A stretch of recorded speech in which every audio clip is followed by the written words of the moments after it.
My name is Daniel, and for most of my life, the sky was my second home. I had spent thousands of hours in the cockpit, logging flight after flight, guiding aircraft through clear skies and turbulent storms alike. Flying wasn't just a job, it was part of who I was. I had trained for every possible scenario, memorized every emergency procedure, and faced moments in the air that tested my skills and composure. There were times when fear crept in, but I always found a way to push through, to bring my crew and passengers safely back to the ground. I thought I had seen it all. Until that flight. It was supposed to be routine, a short-haul trip, the kind pilots barely think twice about. The weather was clear, visibility perfect, and the pre-flight checks showed no issues. As I settled into the cockpit, adjusting my headset and running through the checklist with my co-pilot, everything felt normal. The hum of the engines, the rhythm of procedure. This was my world, one I had mastered. Takeoff was smooth. We climbed steadily, breaking through scattered clouds as the city shrank below. At cruising altitude, I glanced at my instruments. Airspeed steady. Fuel levels good. No warning lights. My co-pilot and I exchanged a few words, relaxed but professional, as we monitored the flight. I even allowed myself a rare moment to admire the horizon, the sheer vastness of the sky. Then, the first sign of trouble. It was subtle at first, a flicker on the instrument panel, a quick flash of red before it disappeared. I frowned, reaching forward to check. Before I could react, another alert appeared, then another. Within seconds, the once calm cockpit erupted into chaos, alarms blaring, warnings flashing. "Hydraulics are failing," my co-pilot said, her voice tight, controlled. We were trained for moments like this. That's why we had checklists, why we drilled emergency procedures over and over. But something about this was different. The alerts weren't stopping. They were spreading, one system after another, failing like dominoes. "Confirm status," I said, flipping switches, trying to isolate the problem.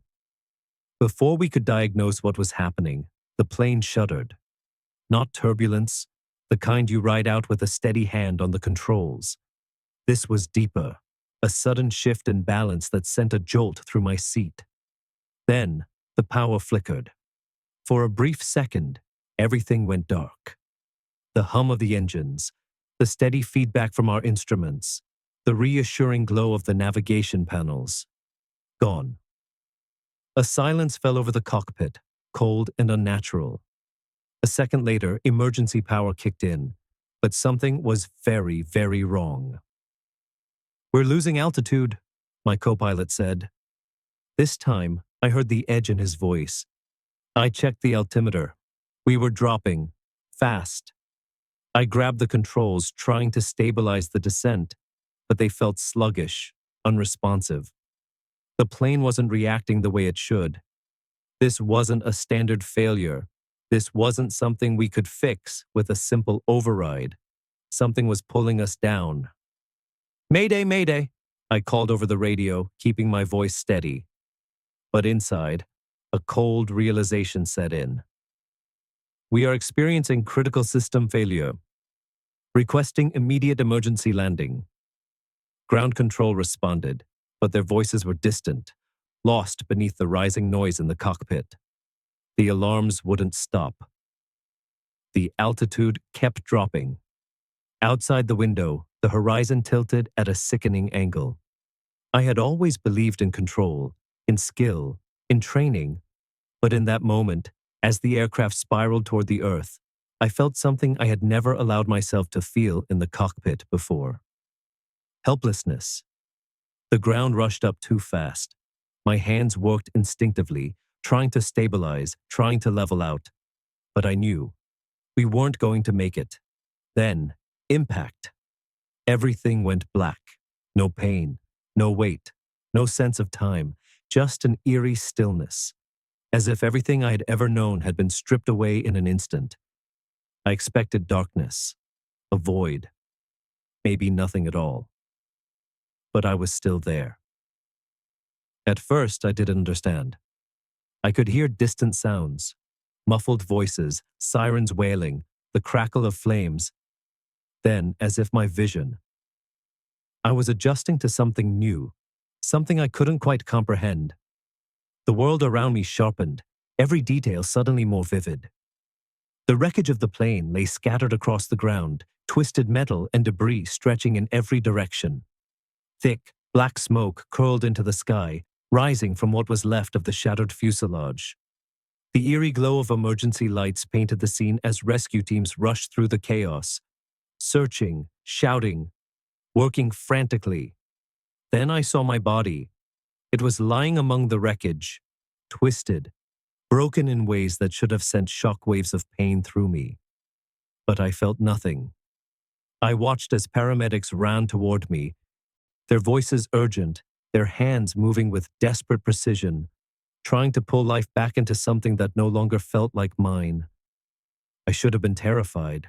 I should have been fighting to wake up, to move, to breathe. But I wasn't. I just floated there, detached, watching, as if I were both the main character and a spectator in the same unfolding story. Then, I felt it. A shift. A pull. At first, it was subtle, like an unseen force gently nudging me. But it grew stronger, more insistent, like an invisible tide carrying me away from the wreckage, away from the sirens and shouts, away from everything I'd ever known. I tried to resist. I wasn't ready to leave. But there was no stopping it. And then I saw it. A tunnel, not of stone, not of metal, but of light itself, stretching endlessly before me, glowing with a radiance beyond anything I had ever seen. The moment I laid eyes on it, a wave of emotions crashed over me. Fear, awe, curiosity, and peace. It was as if some deep, forgotten part of me recognized this place, even though my mind had never prepared for it. The pull became irresistible, and I crossed the threshold. In an instant, everything else faded. The wreckage, the chaos, my broken body, gone. I was weightless, moving without walking, without force, yet drawn deeper into the endless tunnel of light. But the light wasn't just something I could see. I could feel it. It wasn't heat, but warmth. It wasn't sound, but comfort. It wrapped around me, filled me, as if I had stepped into something greater than myself, something that knew me, saw me completely, yet held no judgment. I didn't know where I was going. I didn't know what waited for me at the end of this tunnel. But I wasn't prepared for who I met. I kept moving forward, without feet, without steps, carried deeper into this boundless radiance. There was no cockpit, no instruments to rely on, no safety procedures to follow. For the first time in my life, I had no control. The light grew stronger, brighter, but it didn't blind me.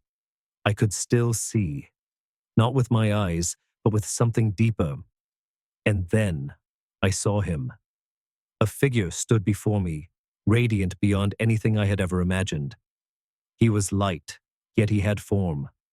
I couldn't make out every detail, yet I saw him clearly. His presence filled everything, overpowering, but not in a way that made me afraid. No, it was something else. It left no room for doubt. I had never considered myself a religious man. I had believed in something, some higher power, some force beyond human understanding. But I had never committed to one faith, never truly thought about what came after death. But in that moment, I knew. It was Jesus. The moment I realized it, something inside me broke wide open. It was as if my soul had been locked in a cage I hadn't even known existed. And now, for the first time, I was free. Love. That was the only way to describe what I felt. Not just any love, but a love so pure, so overwhelming, that it filled every empty space within me. A love that had always been there, always waiting, even when I hadn't been looking for it, even when I had ignored it, even when I had chosen my own way, my own path. And in that moment, nothing else mattered. He spoke. Daniel. Hearing my name from his lips sent a shockwave through me. It wasn't just sound. It was recognition, deep and complete, as if he knew me better than I had ever known myself. "You are here because it is not your time," Jesus said. His voice was steady, filled with authority, yet overflowing with kindness beyond measure. I wanted to speak, to respond, but the words wouldn't come. My mind was still trying to catch up, to make sense of what was happening. But my soul already understood. Jesus stepped closer. I should have fallen to my knees.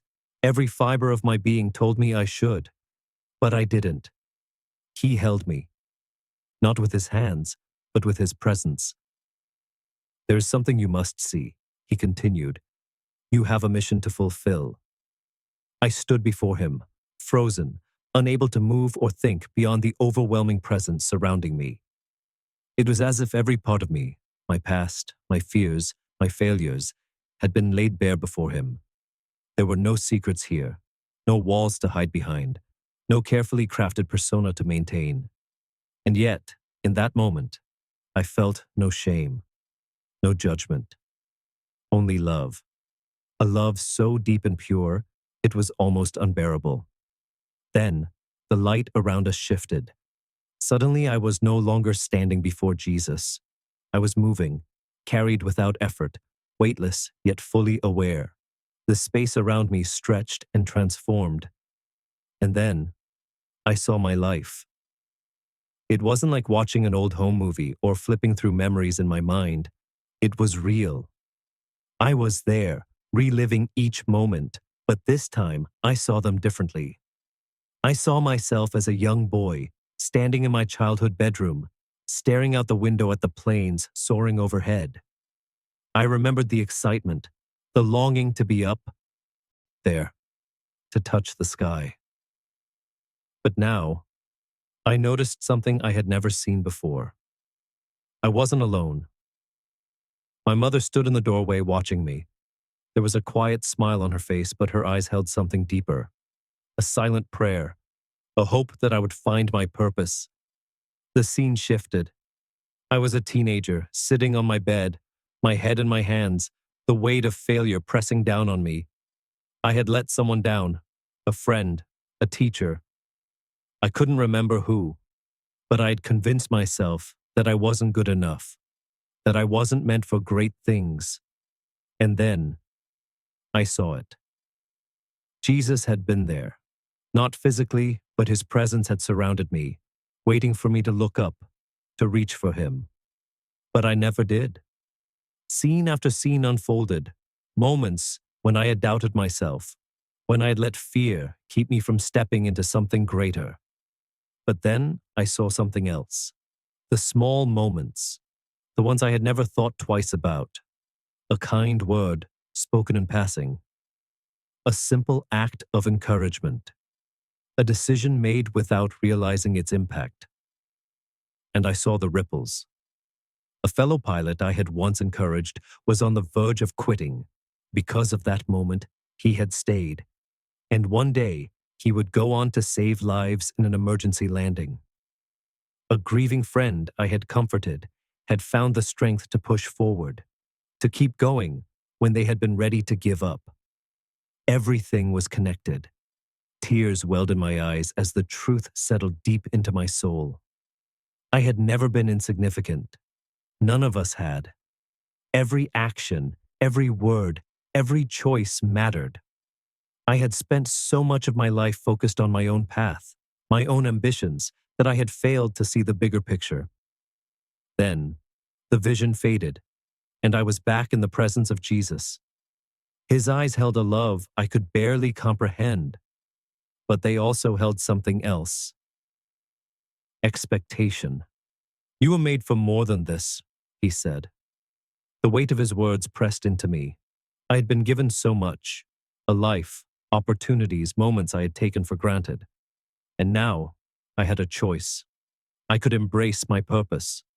step into the mission that had been waiting for me all along, or I could let it slip away. The moment stretched between us, heavy with meaning.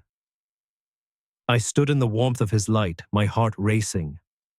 The truth was undeniable. My life mattered more than I had ever realized. Every choice, every word, every action carried a ripple effect far beyond what I could see. And yet, I had spent so much of my time missing it, living as though only the immediate moment mattered. But now, something else was about to be revealed. Jesus lifted his hand slightly, and the light around me shifted once more. I felt myself being drawn forward, not forcefully, not against my will, but as though I was being called into something greater. I had been invited to see something important. The air around me shimmered, and in an instant I was no longer standing before him. I saw the future. It wasn't a vague impression or a fleeting dream. It was real, unfolding before my eyes as though I had been transported through time itself. And what I saw left me breathless. At first, the path was bright. I saw myself waking up from this experience forever changed. I wasn't just returning to the life I had known, I was stepping into something greater. I saw myself speaking to others, sharing what I had seen, what I had learned, what I now knew beyond any doubt to be true.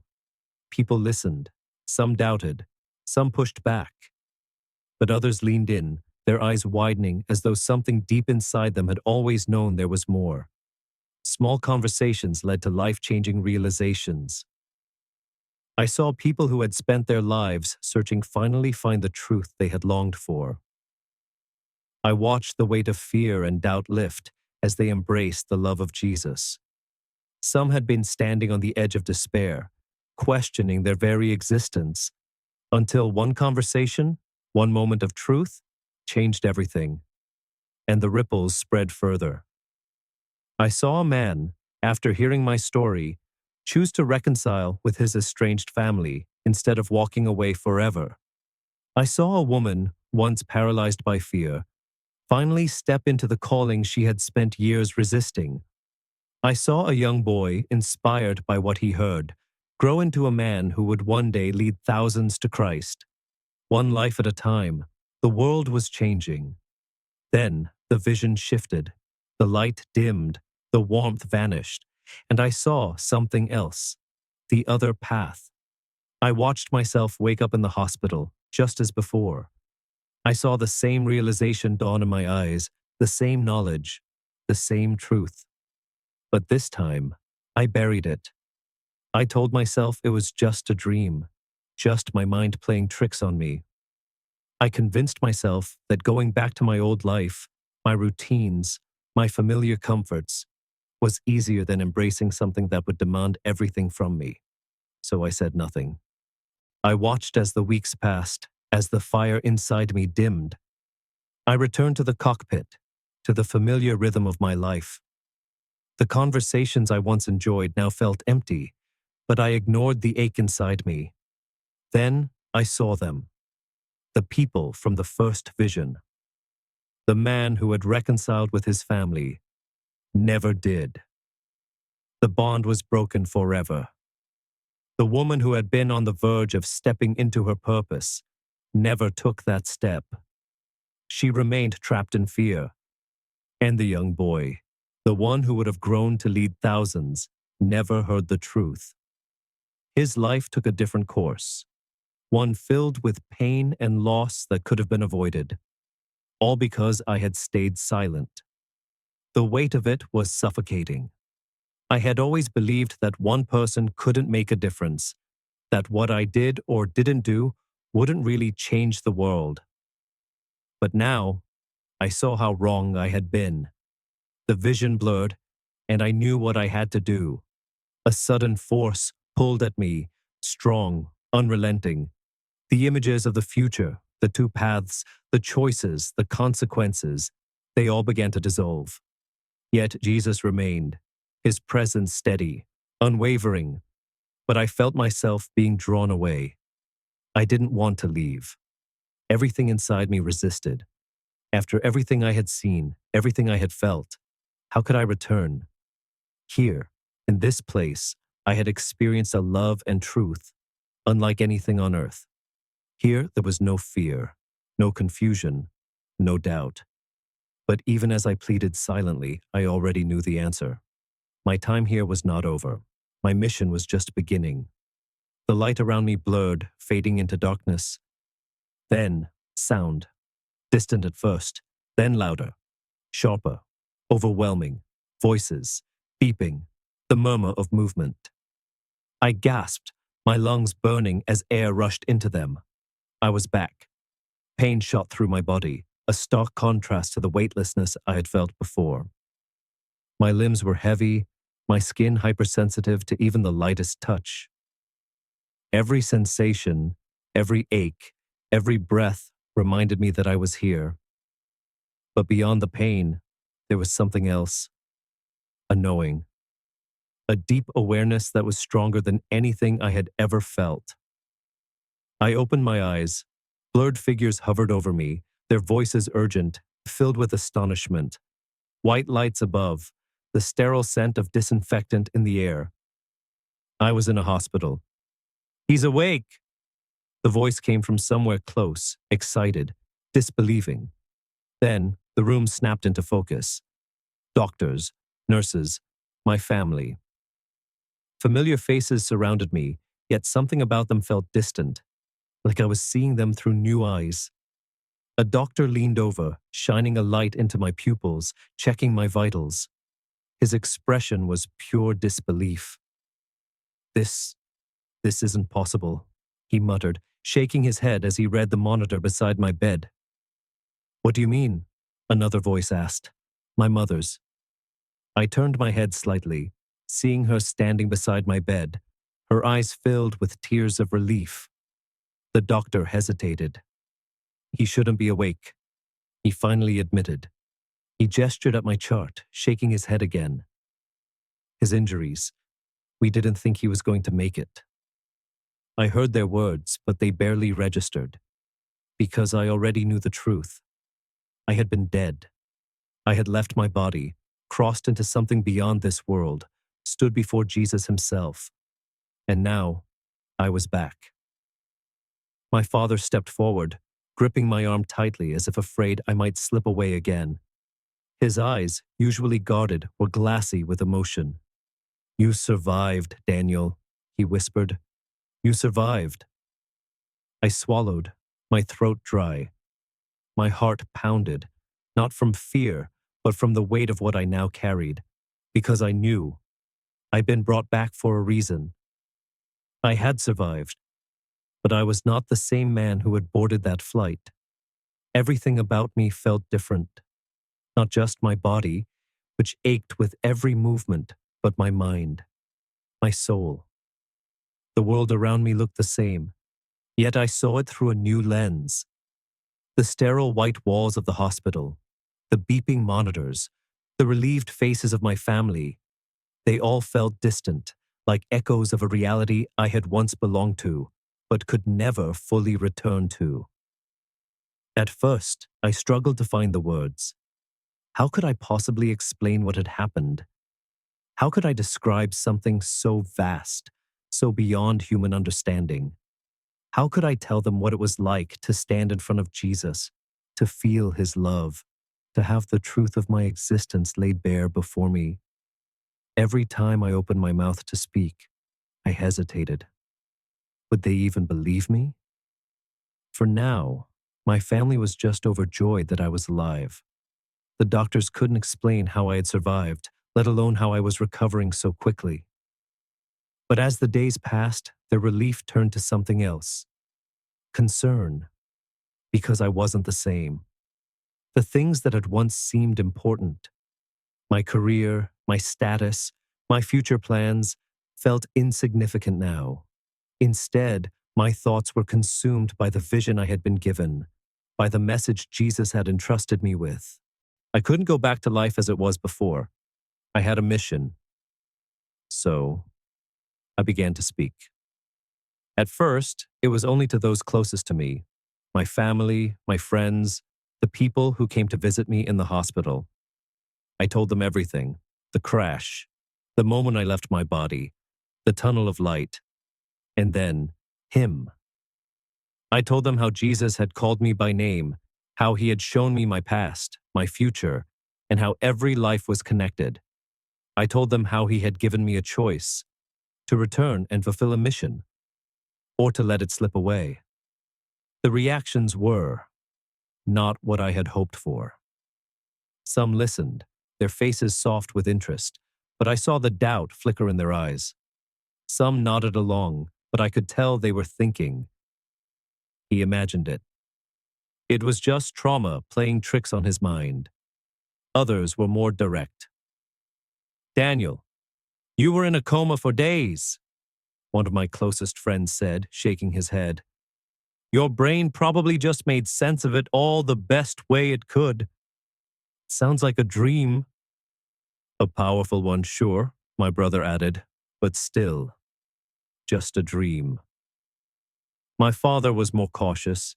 He didn't dismiss my experience outright, but I could tell he wasn't sure what to believe. He looked at me like a man searching for something familiar, for the son he had known before the crash. "Maybe it's a sign," he said, as if trying to find a middle ground. "Maybe it means something, but don't let it consume you." But how could it not? I had stood in the presence of Jesus. I had seen what truly mattered. I had seen what this life was really about. And yet, the people I loved most, the ones I thought would understand, didn't. It was painful, but it didn't stop me. Despite the skepticism, despite the quiet whispers when I entered a room, despite the sideways glances, I couldn't stay silent. Something inside me burned with urgency. I had been sent back for a reason.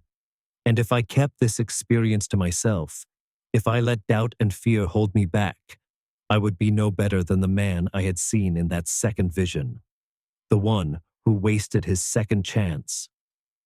So I started reaching beyond my immediate circle. At first, I started seeking out others, people who had been through something similar, survivors, people who had touched the edge of death and returned with stories they couldn't fully explain. To my surprise, I found them. They came from all walks of life, different backgrounds, different beliefs. And yet, they had all glimpsed something beyond this world. Some had seen the light, but hadn't known what to make of it. Others had felt an overwhelming presence of love, but hesitated to call it Jesus. I listened. And when I shared my story with them, something remarkable happened. Some of them began to see it too. There were those who had been on the fence about faith, unsure of what they believed. Others had been hardened skeptics, convinced that death was simply the end. But after hearing what I had seen, after hearing about Jesus calling me by name, about the ripple effect of every life, about the mission he had given me, something in them shifted. At first, it was subtle. Questions, curiosity, quiet moments of reflection. But then, some, not all, but some, began to seek more. They started asking about Jesus. And in those moments, I felt the deepest confirmation of all. This was why I had been sent back. So I kept going. I spoke to anyone who would listen, friends, colleagues, even strangers. I looked for opportunities to share my story, even when I knew I might be mocked. I volunteered in my community, speaking at recovery groups, hospitals, churches, even schools. Not everyone welcomed me. Some were polite but dismissive. Others were outright hostile. A few times I was asked to leave. Not everyone was ready to listen. But some were. They were the ones who pulled me aside after I spoke, their voices low, their eyes flickering between hesitation and hope. "Can we talk?" they would say. "I don't know why, but something about your story made me think. Tell me more." I met people at their lowest, people who were searching for meaning, for hope, for something bigger than themselves. People who had lost faith, convinced that if God was real, he didn't care. I told them about the love I had felt in his presence, a love that saw everything, the failures, the mistakes, the doubts, and still welcomed me with open arms. Some listened and walked away, unwilling to believe, but some stayed. Some asked more questions. Some wanted to know Jesus. Each day, the mission became clearer. But not everyone was ready to listen. The more I spoke, the more resistance I faced. At first, it was subtle, polite dismissals, awkward silences, quick subject changes. But as I became bolder in sharing what I had seen, the opposition grew stronger. I lost friends. People I had once been closest to no longer wanted anything to do with me. They thought I had changed too much. They didn't recognize the man I had become, and maybe they didn't want to. I had been practical, logical, grounded in reason, a professional pilot, not someone who spoke about supernatural encounters with Jesus. To them, I had lost credibility. Some even mocked me behind my back. The whispers followed me at work. Colleagues treated me differently, skeptical, uneasy. I saw it in the way they avoided certain topics around me, the way conversation shifted whenever I mentioned faith. And then, the real consequences came. I was passed over for promotions. Opportunities that had once been within reach suddenly vanished. I knew why. I had become controversial. People didn't know what to do with me. Then came the warnings. A senior colleague, someone I had once considered a mentor, pulled me aside after a meeting one day. "Daniel," he said, lowering his voice as if he didn't want anyone to hear, "I'm telling you this as a friend. You need to stop talking about this stuff. You're making people uncomfortable." I stared at him. Uncomfortable. He sighed, rubbing the back of his neck. "Look, I get it. You went through something intense. But people are starting to think you're—" He hesitated, searching for the right word. "Losing it." I exhaled slowly. I should have seen this coming. Maybe I had. But hearing it out loud, from someone I respected, cut deeper than I expected. "They can think what they want," I finally said. "But I know what I saw." His jaw tightened. "I'm just saying, you have a career to think about. A future." I knew what he was really saying. I was risking everything. Still, I couldn't stop. I had stood before Jesus himself. I had felt his love, his truth, and no amount of doubt, no amount of fear could change that. No amount of rejection could change what I had experienced. But the hardest loss? That came from home. My father, always the steady, unwavering presence in my life, began to grow distant. He never outright dismissed my experience, but I could see it in his eyes whenever I spoke about Jesus. The discomfort, the quiet disappointment. It was like he was watching a son he no longer recognized. Then, one night over dinner, he finally said it. "Daniel," he said, setting down his fork, his tone measured and careful. "You've always been a man of reason, a man of discipline. But lately," he exhaled heavily, "lately you've been acting like a completely different person." I met his gaze. "I am a different person." His lips pressed together. "You're throwing everything away for this." I shook my head. "I'm not throwing anything away. I've been given something more valuable than anything I had before." He didn't argue. He just looked at me, like he didn't know me anymore. That was the last real conversation we had. I had expected pushback from strangers. I hadn't expected it from the people I loved the most. It hurt. But through all of it, the rejection, the setbacks, the whispers, the distance, I held on to one thing. The moment I had stood before Jesus. I remembered his voice calling my name. I remembered the love I had felt in his presence. I remembered the truth he had shown me. And I remembered the mission he had given me. Then, in the middle of all that darkness, a glimmer of hope appeared. Looking back now, I see just how much my life has changed, not just in what I do, but in who I am. The man I was before the crash, he's gone. The one who lived by routine, who valued control above all else, who thought purpose was something you carved out for yourself, he no longer exists. Because the moment I stood before Jesus, the moment I felt his love, his truth, his presence, I was forever changed. That doesn't mean it's been easy. Far from it. Since I returned, I've faced doubt, rejection, loss. People I thought would always be there for me walked away. Others didn't openly dismiss me, but I saw it in their eyes. That quiet, unspoken belief that I was misguided, that I had let a near-death experience cloud my judgment. But none of that matters, because for every person who turned away, there was someone who leaned in. For every time I was shut down, there was someone who whispered, "Tell me more." And for every person who doubted me, there was someone who finally saw what they had been searching for their whole lives. I used to think my greatest purpose was flying, that guiding people through the sky, ensuring their safety, bringing them from one place to another, that was the highest calling I could have. But now I realize that was just the surface. The real purpose, the one that had been waiting for me all along, wasn't about guiding people through the air. It was about guiding them toward the truth. Not everyone will believe me. Not everyone is ready.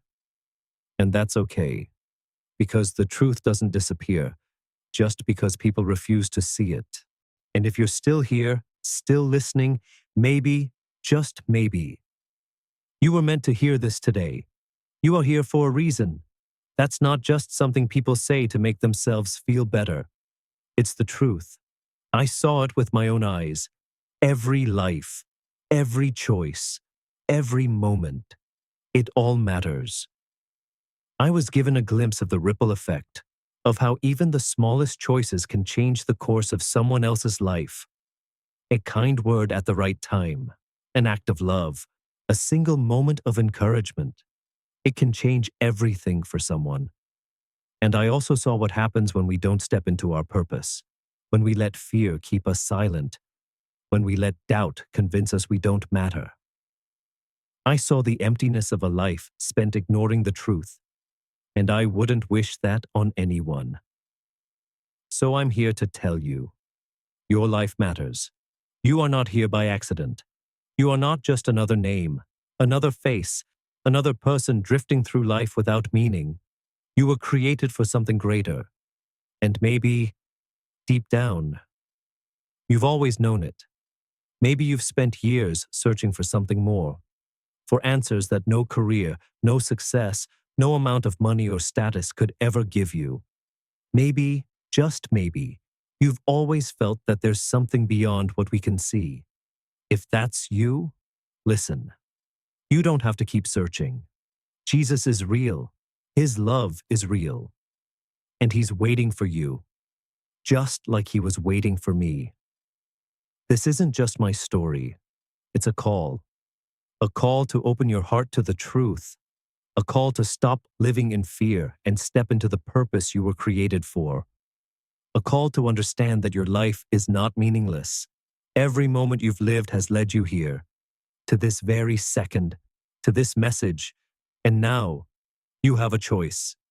You can walk away, ignore it, tell yourself it's just another story, or you can ask yourself, what if? What if everything I've said is true? What if Jesus is who he says he is? What if you're meant for more? What if this is your moment, the one you've been waiting for? If you're still watching this, consider it a call to action. Don't ignore the pull inside of you. Don't let fear or doubt steal what could be the greatest truth of your life. Seek, ask, take the next step. Because I promise you, on the other side of that step, there is love beyond anything you've ever known. Embrace your mission, and together we can make a difference.